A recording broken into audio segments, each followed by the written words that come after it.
couple of inches and then stopped.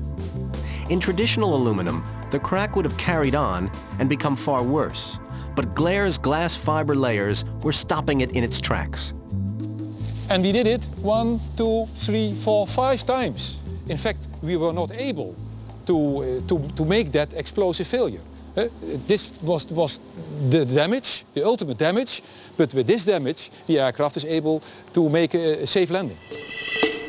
So this demonstrates the extremely damage-tolerant behavior of this material compared to the conventional structure, so very safe behavior.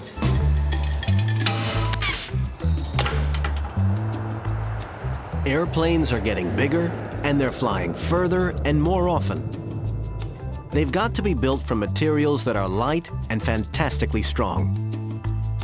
It looks good in stress tests, but whether Glaire takes off depends on cost as well as quality. Décollage. Flying further afield, space presents the biggest impact challenge yet. At first glance, the space between the stars and planets looks empty. In reality, it's full of debris, from meteorites to tiny specks of dust, whizzing through space faster than bullets. Most of the debris is left over from the Big Bang, the explosive start of the universe. And the purest examples of it are found in comets. Comets are the leftover bits of the solar system.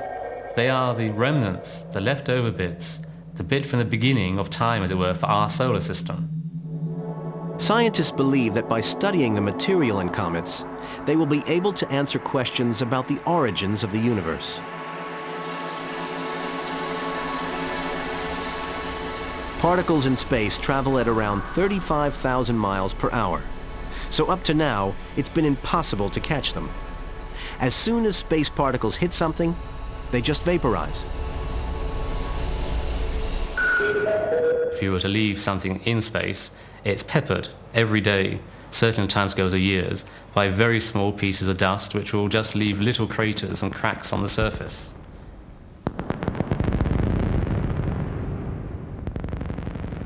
This is what happens to a spacecraft when it comes across a pea-sized particle. The vehicle is wrecked and the particle obliterated. So you have to find a way of capturing these objects so you can bring them back to Earth and study them.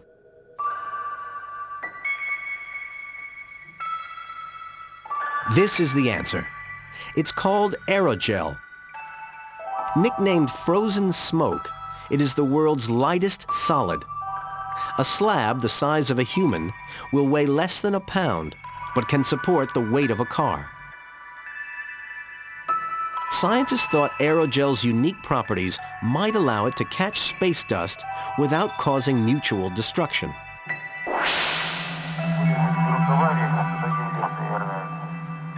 To see how it would perform in space, Aerogel was stress tested on the Russian space station Mir. They took a slab and left it outside the station for 2 weeks. It made for an interesting catch.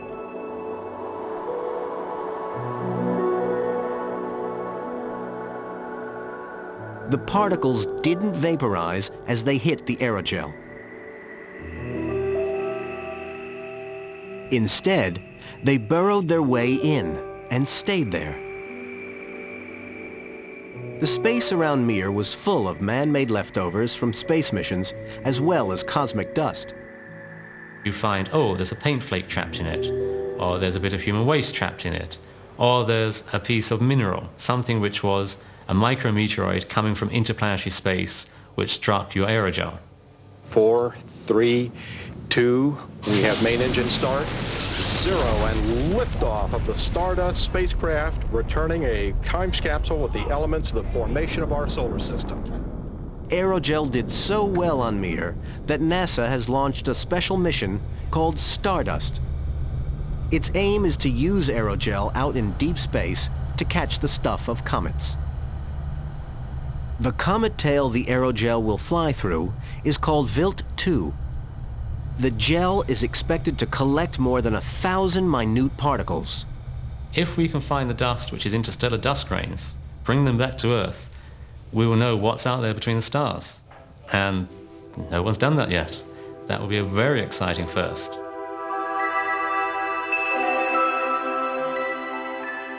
Aerogel began as an impact-absorbing material with strange properties. It has become a key element in our search to gather evidence which will help us understand the origins of the universe.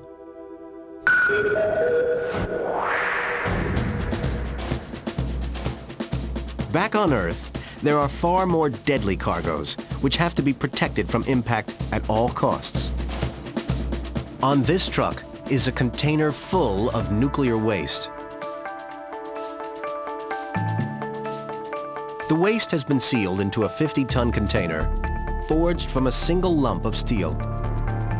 This heavy-duty piece of engineering needs to survive the most violent impact because this nuclear waste is transported on public railroad tracks. In response to genuine public concern, nuclear waste transporters in the UK ran a stress test to find out what would happen if the container was struck at full speed by a train. They called it Operation Smash Hit. The container was put across a rail track and a driverless locomotive with 3 carriages set off on a collision course.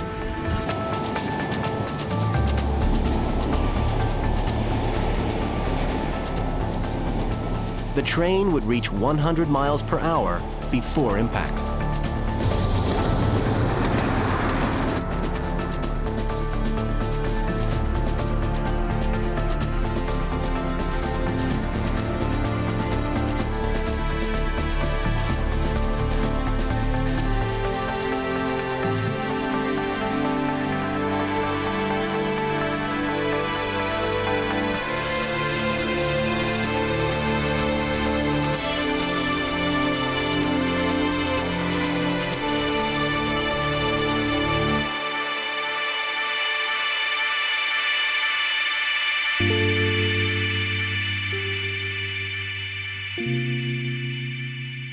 When the scientists came to check the wreckage, the result was declared a resounding success.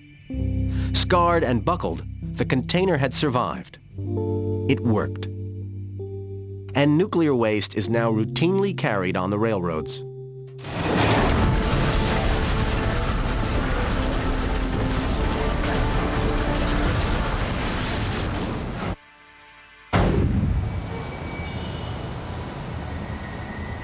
In the U.S., over 40,000 people a year are killed in car crashes.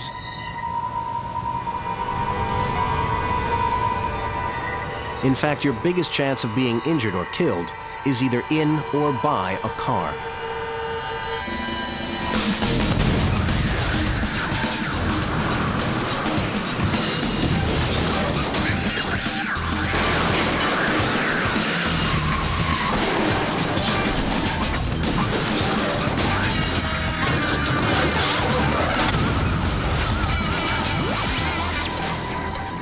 Not surprisingly, safer cars have become a major public priority.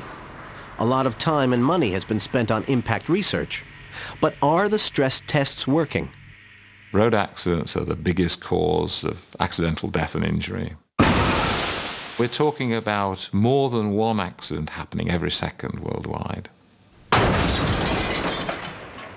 For manufacturers to design safer cars, they must test precisely what happens in a crash. At the Transport Research Lab in England, they've been testing cars for 50 years. It's become an exact science. They're currently crashing their way through the top-selling vehicles in Europe.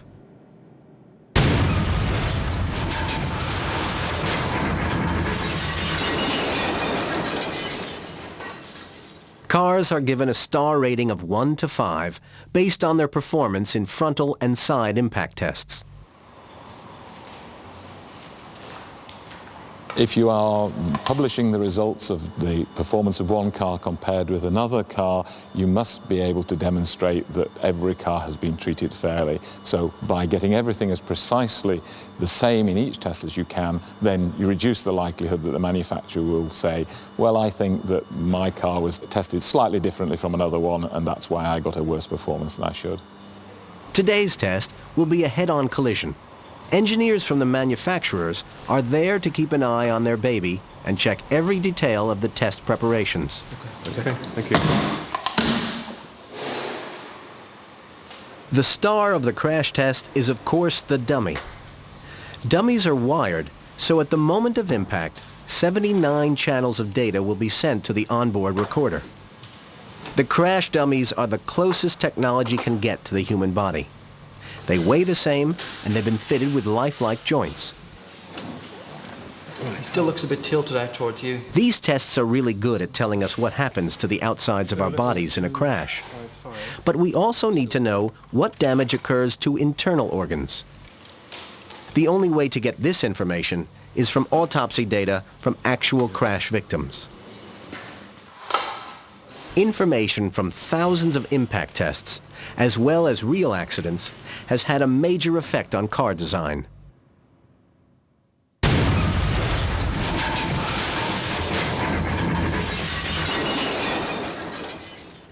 The optimum must be where we get rid of all the aggressive interior impacts and we have all the injuries, or most of the injuries, coming from the seat belts themselves and the airbags, and we can minimize the effects of those.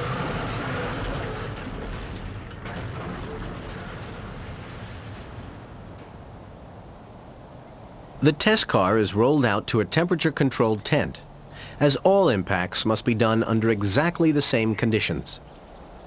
When it comes to the time of the test, the car can be taken, pulled by the cable, up along the track, and then into the crash test facility where the impact takes place. The dummies in today's tests represent an 18-month-old baby, a 3-year-old child, and 2 adults. Impact-likely areas on their faces are painted just before the test is to happen. When the dummies' heads collide with the airbags or back seats, they will leave wet paint marks as evidence. Turn the lights on now, and you can see over time as we go. 5 hours of preparation have a climax lasting less than a second.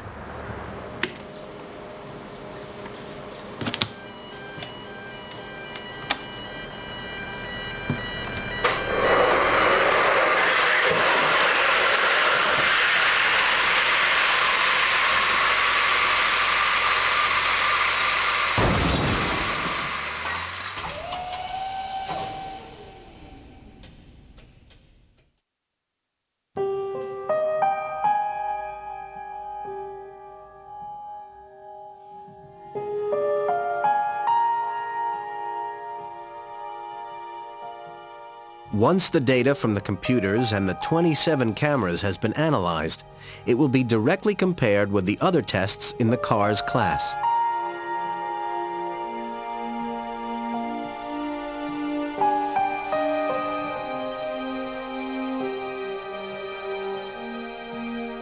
At the end of the day, this car earned 3 stars out of a possible 5.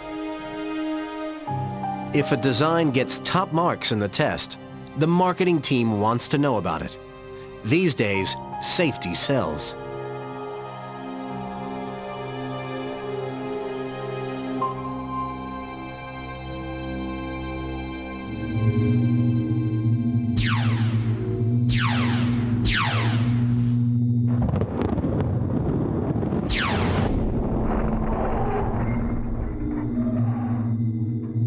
Can't you look where you're going? It's just come out of nowhere. Just came out of nowhere. We've now seen Renault, because they've had very good results with the Megane and the Espace, starting to advertise that, and other car manufacturers will be increasingly using that in their advertising in the future.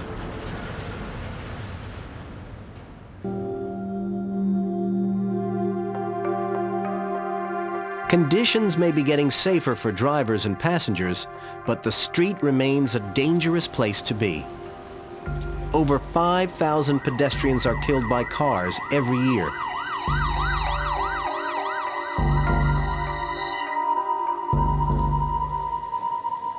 Front impact testing for pedestrian protection is just getting underway.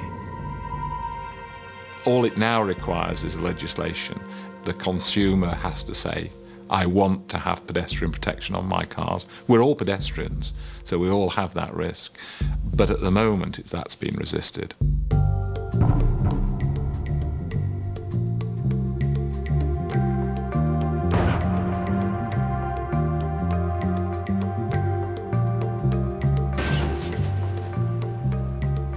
It's a major problem, for example, in New York. But there is no work currently going on in the United States for pedestrian protection. There was certainly considerable pressure for that work not to be done. Public pressure has forced auto manufacturers to make cars safer for passengers. Now, it's the turn of the pedestrian.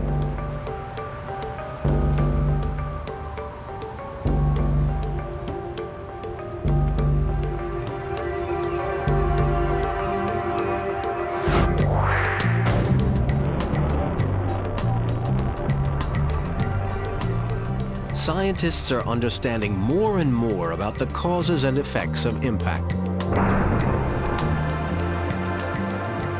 And as they do, impact will play a less and less destructive role in all our lives.